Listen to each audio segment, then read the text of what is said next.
கல்யாணம் பண்ணிக்கிற மணமகன் மணமகளை வாங்கிக்கிற போது எனக்கு இந்த மணமகளை கொடுத்தது வெளிப்படையாக உனக்கு தெரியறது அப்பா, ஆனால் உள்ளுக்குள்ளே கொடுத்தது சின்ன வயசுலேருந்தே 3 பேர் அவரை காப்பாற்றின்னு இருக்கக்கூடிய 3 தேவதைகளில் சோமன் கந்தர்வனுக்கு அப்புறம் கடைசியில் இருக்கிற அக்னி தேவன் அவனுடைய அந்த கஸ்டோடியன்ஷிப்பை மாற்றி என்கிட்ட கொடுத்து நீ இவனை காப்பாற்று அப்படின்னு தேவதத்தாம், தேவனால் கொடுக்கப்பட்ட குழந்தை. அதனால் கன்னியாதானமே தேவனால் கொடுக்கப்பட்டு தேவனுடைய சாநித்தியத்தினால அந்த குழந்தைக்கு தனித்தன்மை வந்து அந்த தனித்தன்மையோடு தான் இந்த குழந்தையை இவன் வாங்கிக்கிறான். இவனுக்கு ஒரு தனித்தன்மை வந்திருக்க அதே மாதிரி அந்த மாதிரி வாங்கிக்கிற போது இவன் சொல்லுவான், அக்னன்மை கெமதோ இமாம், அக்னி தான் எனக்கு கொடுத்து விட்டான். எதுக்காக அக்னி எனக்கு கொடுக்குறோன்னு சமாதானம் சொல்கிறான். என்ன செய்யணும்னா, நான் உனக்கு கொடுக்குறேன், நீ என்னை காப்பாற்றணும், நான் உன்னை காப்பாற்றுறேன். அப்படி பரஸ்பரம் ஒன்றுக்கு ஒன்று காப்பாளராக மாறுறார். அப்போ சொல்கிறார், அக்னே கிரகபதே சுகிரகபதி ரகம் துவயா கிரகபதினா பூஜாசம். நீ அக்னி, நீ வீட்டுக்கு பதி. எப்படி பதி? எங்களுக்கு எல்லாருக்கும் ஆகாரம் கொடுக்கறதுக்கு உங்கள்கிட்ட வந்து தானே வேணும், திடீர்னு வருமா? அதனால் நீ தான் வீட்டுக்கு பதி. சுகிரகபதி ரகம், நீ நல்ல கிரகபதியாக இருக்கிற போல இருக்கிறதுனால உன்னை நான் வாழ்ந்ததுனால அகம் கிரகபதினா பூஜா சுகிரகபதிர்மஜாத்வம் கிரகபதினா பூஜா. உன்னால் நான் வீட்டுக்குடையவனாகிறேன், என்னால் நீ வீட்டுக்குடையவனாக ஆகிற. நீ எனக்கு ஒரு பத்தினியை தந்து என்னை வீட்டில் இருந்து கர்மானுஷ்டானத்துக்கு உதவுற. நான் உனக்கு பணிவிடை செய்து என்னுடைய க்ஷேமத்துக்கு வரேன் அப்படின்னு பரஸ்பரம் மந்திரத்தில் இவா சொல்லி இருக்கிறதுனால அந்த பொண்ணுக்கும் இந்த பையனுக்கும் இருக்கக்கூடிய தனித்தகுதியை 2 பேருக்கு ஏற்படுத்தி கொடுத்துருக்கா. அப்படி தான் கல்யாணம் நடக்கிறது. அதைத்தான் மனுஸ்மிருதி சொல்கிறது. என்ன சொல்லுவார்? பிதா ரட்சதி கௌமாரே, ரட்சதி சப்தம் ரட்ச பாலனே, காப்பாளன், அப்படிதான் அர்த்தம். காப்பாற்றுறார். என்ன காப்பாற்றல்? அந்த சின்ன வயசில் அவளுடைய தேவைகள், அவளுடைய ஆரோக்கியத்துக்கு தேவை, அவள் வளர்கிறதுக்கு தேவை, இதெல்லாம் கவனித்து அதை சரியானபடி காப்பாற்ற வேண்டிய பொறுப்பு. அவன் முடிஞ்சு கொடுத்து கடைசி வரைக்கும் அப்பாவால் காப்பாற்ற முடியலை. அந்த பொண்ணுக்கு ஆசை வந்து கொடுத்து அப்பாவால் கொடுக்க முடியாது. சின்ன வயசில் எல்லாத்தையும் கொடுத்தார். வஸ்திரத்தை வாங்கி கொடுத்தார், காலேஜில் சேர்த்தினார், காரை வாங்கி கொடுத்தார், என்னெல்லாம் தினசாக வாங்கி கொடுத்தார். இப்போ அதெல்லாம் இல்லையே. மைண்டில் மனசில் எண்ணம் வந்து கொடுத்து ஒரு புமாரோட சந்தோஷமாக இருக்கணுங்கிற எண்ணம். அப்பாவால் முடியாது, கஷ்டப்படுறான். அதுக்கு ஒருத்தர் வேணுமே, அதுக்கு எப்படி இருக்கணுமே, வெறுமனை கொடுத்து விடப்படாதே. கஸ்டோடியனை ஆரியத்துக்கிறான் பாரு. ஏன்னா என்னுடைய கஸ்டோடியன்ஷிப்பை மாற்றி காப்பாளனை கொடுத்தாகணும். என்ன நான் ஏற்றுக்கிட்டு இருக்கேன். உடனே அவன் உங்கள்கிட்ட ஒப்படைக்கிறேன்னார். அப்படி மாப்பிள்ளையிட்ட கொடுக்குறோடு கஸ்டோடியன்ஷிப்பு மாறுறது. அதுக்கப்புறம் அவன் வயசாய் கல்யாணம் எல்லாம் பண்ணிட்டு குழந்தையெல்லாம் பெற்று எல்லாத்தையும் அனுபவித்து சௌக்கியமாக இருந்ததுக்கப்புறம் அவன் பிள்ளைகிட்ட அவன் அப்பா சொல்கிறான், இதை பாரும்மா, உங்கள் அப்பாட்டேருந்து உங்கள் தாத்தாட்டேருந்து உங்கள் அம்மாவை நான் வாங்கிட்டேன், காப்பாற்றுறேன்னு சொல்லி காப்பாற்றி விட்டேன். நான் அதை வாக்தானம் பண்ணியிருக்கேன், வாக்குறுதி கொடுத்துருக்கேன் அக்னிக்கு, நான் காப்பாற்றுறேன்னு. அதனால் என்னுடைய கஸ்டோடியன்ஷிப்பை நான் உனக்கு தரேன், என்னுடைய பத்தினியை நீ காப்பாற்ற வேண்டியதுன்னு பிள்ளைகிட்ட ஒப்படைக்கிறான். பிள்ளைகிட்ட ஒப்படைக்கிறான். நானே ஒன்று சொல்கிறேன். அப்பா வந்து காப்பாற்றுறதுக்காக மாப்பிள்ளைகிட்ட கொடுக்குறான். மாப்பிள்ளை வந்து பிள்ளைகிட்ட நீ எடுத்துக்கோ சொல்கிறான். பிள்ளை இந்த காலத்து பிள்ளைன்னு வச்சுக்கோ. என்னால் எல்லாம் ஏற்றுக்க முடியாதப்பா, நானும் என் பொண்டாட்டியும் சம்பாதிச்சாலே எங்களால் போடலை, இந்த வயசான வாழெல்லாம் வச்சு நடைமுறைப்படுறது கஷ்டம், ஏதோ ஓல்டேஜ் ஹோமோ இன்னும் விட்டு தள்ளு, எங்கிட்ட எல்லாம் கொண்டு வராதே சொல்கிறான். அப்படி சொன்னால் சாஸ்திரம் என்ன சொல்லும் தெரியுமா? அந்த முதல் கஸ்டோடியனாரோ அவங்ககிட்ட கொண்டு போய் அப்படின்னு சொல்லும். அதனால் அவளை எந்த நிலையிலையும் காப்பாளல் இல்லாத அவனை தெருவில் நிறுத்த விடப்படாது. அந்த பிள்ளை ஏற்றுக்களை, கஸ்டோடியன்ஷிப் ஏற்றுக்களை, காப்பாளனா ஏற்றுக்களே சொன்னால் உடனே இந்த அப்பா என்ன பண்ணணும், இந்த பிள்ளையோட அப்பா உடனே மாமனார்கிட்ட கொண்டு போய் விடணும். அவனும் கேட்கணும். ரெண்டும் இல்லைன்னா தெருவில் நிற்கிறதுனா இந்த மாமனார் என்னொன்று கூப்பிட்டு வச்சு அந்த பொண்ணோட அப்பா கூப்பிட்டு வச்சு தன் ஆற்றுல பிள்ளைக்கு என்னெல்லாம் வசதி கொடுத்தோமோ அதே வசதியை முழுமையாக கொடுத்து அவள் சாகிற வரைக்கும் சாப்பாடு போட்டு அவளை காப்பாற்றி ஆகணுங்கிற நிர்பந்தம் வரைக்கும் கொண்டு விட்டுருக்க. அதனால் என்ன கொண்டு வந்திருக்கு தெரியுமா? நீ எது எப்படி இருந்ததோ பொண்ணுன்னு பிறந்தா கடைசி வரைக்கும் காப்பாற்ற வேண்டிய பொறுப்பை 3 பேர் பங்கிட்டு கண்டு அதை நடைமுறைப்படுத்துறங்கிற அளவுக்கு அந்த பொண்ணுக்கு வசதி தான் ஜாஸ்தி கொடுத்துருக்கே தர்மசாஸ்திரத்தை தவிர கிடைக்கல. அது இப்போ ஒன்று சொல்கிறேன். சரி, அது வந்து பொண்ணை மட்டும் காப்பாற்றணுங்கிறல இந்த காலத்தில் பொண்ணே பிள்ளையை காப்பாற்றுறானே. நல்ல வீரியம் இருக்குது, படிப்பு இருக்குது, திறமை இருக்குது, அது இருக்குது, இது இருக்குது, எல்லாமே இருக்கு. இப்படி அதை பொத்தி மூடுவானே பொண்ணை. புள்ள மாதிரி சுதந்திரமாக விடப்படாதா? அவள் தனியே போகிறா, என்னமோ பண்ணிக்கிறா. எப்படி புள்ள சுதந்திரமாக இருந்து ஒரு பெண்ணை தேடி கல்யாணம் பண்ணிக்கிறானோ அந்த பொண்ணு சுதந்திரமாக இருந்து ஒரு தன்னை கல்யாணம் பண்ணிக்கப்படாதா? சுதந்திரத்தை விட்டு விடுவேன், அவளை அப்படியே விட்டு விடும் அப்படின்னு சொன்னால் தர்மசாஸ்திரம் வயசான முதிர்ந்த நல்ல வளர்ச்சி இருக்கிற கிழவன் மாதிரி பேசும் பாருங்க. இப்போ அது இல்லைப்பா, என்னதான் இருந்தாலும் அவள் காப்பாற்றி கொள்றதுங்கிறதான கஸ்டோடியன்ஷிப்பை அவளே ஏற்றுக்காரு. அவளால் முடியாது, அவள் அபலை. அதனால் அவள்கிட்டே அதை ஒப்பிச்சு விட்டேன்னா அவள் கெட்டு போயிடுவாள். அவளால் முடியாது, நிச்சயமாக கூட ஒரு ஆசாமி வேணும் அப்படின்னு சொல்லிட்டு ஃபஸ்ட்டு. அதெல்லாம் இல்லை, இந்த பொங்கலெல்லாம் பிள்ளையை விட நல்ல சக்தி இருக்குது. 10 பேர் வந்தால் கூட எதிர்த்து இருந்து தன்னையே தான் காப்பாற்றிக்க தெரியும். அதெல்லாம் ஒன்றும் இல்லை, அவசியம் இல்லைன்னா. நான் இப்போ சொல்ல போகிறேன் பதில்.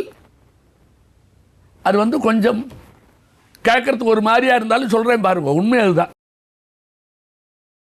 பொங்கலுக்கு பலம் இல்லை, அதனால்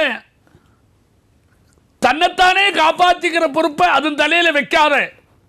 நாளைக்கு அந்த பொண்ணு கஷ்டப்பட்டா திருப்பியும் காப்பாற்றுறதுக்கு முடியாது போயிடும். சங்கரம் வந்தால் திண்டாடுவோம். அதனால் கெட்டிக்காரத்தனமாக அவளுக்கு அதில் மட்டும் சுதந்திரம் கொடுக்காது. கஸ்டோடியன்ஷிப்பை அவளே ஏற்றுக்கோன்னு சுதந்திரம் கொடுக்காத. அது கொடுத்தேன்னா அவள் கெட்டு போயிடுவள். இந்த 3 பேரில் ஒரு ஆள் இருந்துக்கிட்டே இருக்கணும். அவளை காப்பாற்றலைன்னா தர்மம் இல்லை, தர்மம் இல்லைன்னா லோகம் இல்லை, லோகம் இல்லைன்னா சந்தோஷம் இல்லை. அதனால் தர்மத்தை காப்பாற்றுறதுக்கு முக்கியமாக இருக்கக்கூடிய ஸ்திரீயை ஒருத்தர் இல்லைன்னா ஒருத்தர் காப்பாற்றுற மாதிரி கூட இருந்து பண்ணிக்கிட்டே இருக்கணும். அவளுக்கு அவ்வளவு சுதந்திரம், அந்த விஷயத்தில் சுதந்திரம் கொடுக்காதே. அந்த ஸ்லோகம் அப்படி தான் வருது. எப்படி வருது தெரியுமோ? பிதா ரட்சதி கௌமாரே பர்த்தா ரட்சதி யௌவனே ரட்சந்தி ஸ்தவிரே புத்ரா ந ஸ்திரீ சுவாதந்திரம் அருகதி. அந்த ரட்சணத்தில் அவளுக்கு சுதந்திரத்தை கொடுக்காரு. சின்ன குழந்தைக்கு கையில் ஏதோ கொடுத்து சுதந்திரத்தை கொடுத்தா என்னாகும்? காப்பாற்றுறது கஷ்டமாகுமே அப்படின்னா. இதுக்கு ரகசியம் என்ன, இதனுடைய தாத்பரியம் என்னன்னு கேட்டால், ஸ்திரீ புருஷால 2 பேர்லையும் தன்னுடைய சந்தோஷத்தை புருஷன் தானாவே அனுபவிக்கிறதுக்கு சக்தி இருக்கு. ஸ்திரீட்ட ஒரு குறை இருக்கு. வேற யாரோ ஒருத்தர் மனசுல நினைச்சு சந்தோஷம் கொடுக்கணும்னு நினைச்சு அவன் செயல்பட்டால் தான் இந்த ஸ்திரீக்கு சந்தோஷமே வரும். தனியே சந்தோஷம் அவளுக்கு வராது. ஏன்னா உருவ அமைப்பும் அங்கங்களுடைய அமைப்பும் தன்மையும் எப்படி இருக்குன்னா, புருஷன் தானே சந்தோஷப்பட்டு இந்த பொண்ணை சந்தோஷப்படுத்தணும்னு நினைச்சால்தான் இந்த பொண்ணுக்கு சந்தோஷமே கிடைக்கும். அப்படி ஒரு குறை இருக்குது. ஏன்னா அந்த மாதிரி தான் சிருஷ்டியில் இருக்குது. அதனால தான் நம்ம பழைய காலங்களில் பொங்கல் என்ன செய்வாள் தெரியுமா? அலங்காரம் பண்ணிகிட்டே இருப்பாள்.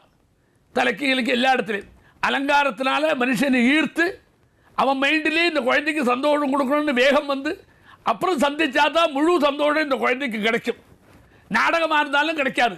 அப்போ அவன் திருப்தியானால் தான் அவனுக்கு வேணும்னு நினைச்சா தான் அவனுக்கு கிடைக்கும்ன்றதுல அஸ்வதந்திரம். அதில் சுதந்திரம் இல்லை அவளுக்கு. சுதந்திரமாக எனக்கு சந்தோஷத்தை அனுபவிக்கிறதுக்கு அவளுக்கு இல்லை, இவனுக்கு இருக்கு. அதனால் அவன் பரதந்திரமாக வேற ஏதோ ஒரு ஆண் இந்த குழந்தைக்கு சந்தோஷம் பண்ணணும்னு அவன் மைண்டில் முளைச்சு அதுக்கு தகுந்தபடியான செயல்பட்டு அதை திருப்திப்படுத்தினா தான் அவளுக்கு திருப்தி பெருமையை தவிர ஸ்வயம் அதில் சுதந்திரம் இல்லாத இருக்கா. அதனால தான் நஸ்திரீ சுவாதந்திரம் வருது. அந்த சுதந்திரம் இல்லாததுனால முழு சந்தோஷத்துக்கு இவளுடைய ஒரு சப்போர்ட் வேணுங்கிறதுனால தான் அப்படி வச்சிருக்கு. அதனால் ஸ்திரீகளுக்கு கடைசி வரைக்கும் ஒரு கௌரவத்தை கொடுக்கறதுக்கு என்னெல்லாம் உண்டோ அது வேதம் பிறப்பிலேருந்தே அவளுக்கு ஒரு கௌரவத்தை கொடுத்துருக்கு. அவளுக்கு உபநயனம் உண்டு. யாருக்கு? ஸ்திரீக்கு. கல்யாணம் தான் உபநயனம். கல்யாணத்தில் உபநயனம் அவளுக்கு.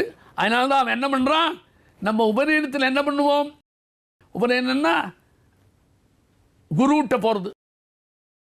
இப்போது இந்த பொண்ணுக்கு குரு அந்த மாப்பிள்ளை, அவன் தான் இவனுக்கு எல்லாம் உபதேசம் பண்ணுறான். உபநயனத்தில் என்ன பண்ணுவோம் தெரியுமோ, சின்ன குழந்தையை கூப்பிட்டு கல்வி கற்க போகிறதுக்கு முன்னாடி அம்மி மேலே ஏற்றி நிறுத்தி, பாரு நீ அம்மியில் நிற்கிற, அந்த கல் அசைகிறதா பார்த்தியா, உன்னோட பாரம் ஏறினா கூட தெரிஞ்சால் கூட அசையாது இருக்கு பார்த்தியா, அது மாதிரி உன்னுடைய மனசு சுகம் துக்கம் என்கிறதெல்லாம் தாக்குற போது அசையாது நிற்கணும். அப்போ தான் கல்வியில் கரெக்டாக நீ படித்து முன்னேற முடியும். இந்த கல்லை பாரு அசைகிறதோ பாரு, நீ ஏறு இருக்கணும் அப்படி இருக்குது, கீழே இருந்தாலும் அப்படி இருக்குது, பாரத்தையும் வகிச்சுட்டு அசையாது இருக்கு பாரு. அஸ்மே பத்வஸ்திரோ பவ அபினிஷ்ட பிரதன்யதா அப்படின்னு அந்த குழந்தைக்கு கல்வி கற்க போகிற போது அந்த அம்மி மேலே ஏற்றி வச்சு இந்த அப்பா பிள்ளைக்கு உபதேசம் பண்ணுவான். நீ காலையில் நேரத்தை எழுந்திருக்கணும், குளிராக இருக்கும், குளிச்சு தான் ஆகணும், சாப்பாடு எப்போவும் கிடைக்கும், அதெல்லாம் பொறுத்துக்கிட்டு தான் ஆகணும், கல்வி கற்றுக்கிற போது காதில் விழும், அதை நெற்று பண்ணி தான் ஆகணும், மனசில் பதிய வைக்கணும், நிறைய பரிசிரமம் உண்டு. அந்த சமயத்தில் நீ கொஞ்சம் மனசை அப்படி தளர விட்டு விடாது, இந்த கல்லை பாரு எப்படி அசையாது இருக்கோ அதுபோல் உன் மைண்டு அசையாது இருக்கணும் அப்படின்னு கற்றுக் கொடுக்குறான். அதே மாதிரி அவன் அங்கே வந்த உடனே அவனுக்கு இடுப்பில் ஒரு மௌஞ்சியை கட்டுறான், தர்ப்பப்புல்னால் பண்ணின ஒரு பெல்ட் மாதிரி ஒன்று கட்டுறான். அப்படின்னு இயந்துருக்தாது அப்படின்னு மந்திரத்தினால அப்புறம் சொல்லி கையை பிடிச்சி தேவதைகளுக்கெல்லாம் கொடுத்து, தேவதைகளுடைய அனுகிரகம் உனக்கு இருக்கட்டும், நீ போய் கல்வி கற்றுக்க போ சொல்கிறான். இது ஒன்று இருக்குது. இது இவனுக்கு ஏற்கனவே பரிச்சயமானது இந்த மாப்பிள்ளைக்கு. மாப்பிள்ளை என்ன பண்ணுறான்னு தெரியுமோ, அவள் கன்னியாதானம் ஆயிட்ட உடனே கஸ்டோடியன் ஆகிட்டே அவளை நன்னா வச்சுக்கணுமே, சந்தோஷம் இருக்கணுமே, மனசு கஷ்டப்படப்படாது என்கிறதுக்கு படிப்பினியாக இப்போ குருவாயிட்டான் அவன். படிப்பினியாக கல்லு மேலே ஏற்றி வைக்கிறான். அம்மி மிதித்து அருந்ததி பார்க்கறதுங்கிறாள, அந்த அம்மி மிதிக்கிறது வெறுமன காலால் மிதிக்கல. அஸ்மே பத்வஸ்திரா பவ அபினிஷ்ட பிரதன்யதா. அதனால் நீ சந்தோஷத்தை அனுபவிக்கிறதுக்கு நீ வரப்போற. எப்படி சொல்றாரு தெரியுமா, எங்க ஆத்துக்கு வர நீ அத்தனை பேருக்கும் புதுமுகம். உங்க ஆத்துல உங்க அப்பாவோட உங்க அம்மாவோட கூட பிறப்போட நெருக்கமாக பழகி பாசத்தோட பழகி இருக்க. அவள்கிட்டெல்லாம் என்னெல்லாம் நெருக்கம் உனக்கு இருந்ததோ அதே நெருக்கம் என்னுடைய கூட பிறப்பு, என்னுடைய தாயார், என்னுடைய தகப்பனார்த்தையும் உனக்கு வரணும். நீ எங்கிட்ட வரணும். இதில் நீ அது ஒரு படி மேலே போகிறது. நீ எங்கள் ஆத்துக்கு வந்தேன்னா எப்படி தெரியுமா, நாத்தனார் மாமியார் அவளுக்கெல்லாம் மேலே சம்ராஜ்ஜி ஸ்வசுரே பவ சம்ராஜ்ஜி ஸ்வஸ்ருவாம் பவ நனாந்தரி சம்ராஜ்ஜி பவ சம்ராஜ்ஜி அதிதேவ் சம்ராஜ்ஜி ராஜ்ஜி ராணி. நீ எங்கள் ஆத்துல என்னுடைய என் அம்மாவுக்கும் ராணியாக இருக்கணும், என் கூட பிறப்புக்கும் ராணியாக இருக்கணும், எனக்கு தம்பிகளுக்கும் ராணியாக இருக்கணும், எல்லாத்துக்கும் ஹெட்டாக இருக்கணும். ஹெட்டாக இருக்கிற மாதிரி உன்னுடைய நடைமுறைகளை மாற்றிக்கோ. நீ அவளெல்லாம் பார்த்தா நீ சொன்னதை கேட்கணுங்கிற எண்ணம் வருமாறி உன்னுடைய செயல்பாடு இருக்கட்டும் அப்படின்னு உபதேசம் பண்ணுறதுனாலேயே அவனை கீழே எங்கள் ஆத்துக்கு வேலை செய்ய வந்தவள் நினைக்காமல் எல்லாருக்கும் மேலே வந்தவள் அப்படிங்கிற எண்ணத்தை மந்திரத்தினாலே சொல்லி அப்படி கொண்டு வரார். அந்த சமயத்தில் சுகதுக்கங்கள் வரும். அது எல்லாத்தையும் பொறுத்துக்கிறதுக்கு இந்த கல்லில் ஏறி உட்கார்ற போது கல் எப்படி அசையாது இருக்கோ அதுபோல் உன் மனசும் அசையாது இருந்துவிட்டா நம்முடைய ஜீவிதம் நன்னா இருக்கும். என்னால் உனக்கும் சந்தோஷத்தை கொடுக்கும், உன்னால் நானும் சந்தோஷத்தை அடைவேன். லௌகிக சுகத்தோடு சேர்ந்து பாரமார்த்திகமான சௌக்கியம் வரைக்கும் ரெண்டு பேருக்கும் போகிறது சௌகரியமாக இருக்கும் அப்படின்னு சொல்லி பண்ணுறான். இதுதான் அந்த சமயத்தில் அவள் இடுப்பில் ஒன்று கட்டுவர், ஒரு மௌஞ்சியை. அங்கே மௌஞ்சி கட்டுற மாதிரி இங்கே ஒரு மௌஞ்சி கட்டின உடனே அவளுக்கு என்ன வேலை, சின்ன வயசுல படிக்க போகிறோரு இந்த பிள்ளையை கட்டிட்டு வேதாத்தியனம் பண்ண போகிறான். இவ்வளோ இங்கே வந்த உடனே அவர் என்னெல்லாம் அனுஷ்டானம் பண்ணுறாரோ அதுக்கு ஒத்தாசையாக வரா அசிஸ்டண்ட். அடுத்தது அசிஸ்டண்ட்டுன்னு அர்த்தம் என்ன தெரியுமோ, அவனுக்கு கீழே நில்லு உதவி, அப்படி உதவியாக வரா. அப்படி வசத்தி சொல்லியிருக்கிறதுனால ஸ்திரீகளுடைய தரத்தை நம்முடைய தர்மசாஸ்திரமோ வேதமோ எந்த அளவு வசத்தி இருக்கோ அந்த அளவு எந்த சமுதாயமும் வசத்துறதுக்கு தயாராக இருக்கலை. லோக ரீதியாக வசந்த மாதிரி நாடகம் ஆடினா கூட தாத்விகமாக அந்த உயர்வை அப்படியே எடுத்து கொண்டாடுறது ஸ்திரீகள் தான் ஜாஸ்தி நம்மள்கிட்ட. அதனால்தான் தாய்க்கு ஒரு கௌரவத்தை நாம் கொடுத்துட்டுருக்கோம், கூடப்பிறப்புக்கு ஒரு கௌரவத்தை கொடுத்துட்டுருக்கோம். அதனால் தர்மசாஸ்திரம் ஸ்திரீகளுக்கு முதலிடம் கொடுத்து, இன்னும் சொல்லப்போனால் நெருங்கின இடத்த கொடுத்து, அத்தனை பேர் நெருங்கி இருக்கிறதுக்கு ஒரு இடம் கொடுத்துருக்கு. அது நம்முடைய இதில் கலாச்சாரத்தில் வந்த ஒரு பெரிய பண்பு. நம்ம இத்தனை நாளும் அந்த பரம்பரையாக காப்பாற்றி உண்டு.